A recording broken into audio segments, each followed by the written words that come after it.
জলপাইগুড়ি জেলার সদর ব্লকের পাহাড়পুর ঢিংপাড়া গ্রামের দরিদ্র পরিবারের ছেলে ক্ষিতীশ রায় পেশায় একজন কৃষক। কৃষিকাজ করে খুব কষ্ট করে সংসার চলে। 3টা বেটি বউ নিয়ে সংসার চালায়। সেই দরিদ্র পরিবারের বেটি রচনা রায় কালিয়াগঞ্জ উত্তর মেশ্বর উচ্চ বিদ্যালয়ের দ্বাদশ শ্রেণীর ছাত্রী। পড়াশোনার সাথে সাথে খেলাধুলা, নাচ এবং তার পাশাপাশি নিজে ছবি আঁকা শেখে এবং ছোট ছোট ছেলে মেয়েগুলোকে ছবি আঁকা শেখায় এবং বাবা মার সাথে সহযোগিতা করে। সেই বাড়ির ছোট বেটি রচনা রায় রাজবংশী গান নাচ করিয়া বিশেষ বিশেষ সম্মান অর্জন করেছে।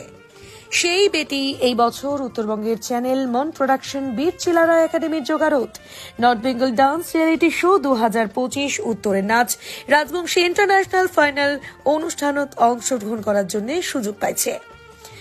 তার পাহাড়পুর এলাকার গ্রামের মানুষ চাইছে রচনা যেন আরো জাতীয় পর্যায়ে যায়, যেন গ্রামের সম্মান পৌঁছাতে পারে। রাজবংশী কালচার সংস্কৃতি আগে নিয়ে যাবার বাদে ফাইনাল রাউন্ডত অংশগ্রহণ করেছে সেই মেয়ে রচনা রায়।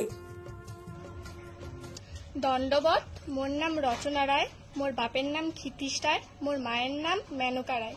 মুই জলপাইগুড়ি জেলার সদর ব্লকের পাহাড়পুর অঞ্চলের একটা ছোট্ট গ্রাম ঢিংপাড়া থেকে আসিছু। মুই মন প্রোডাকশন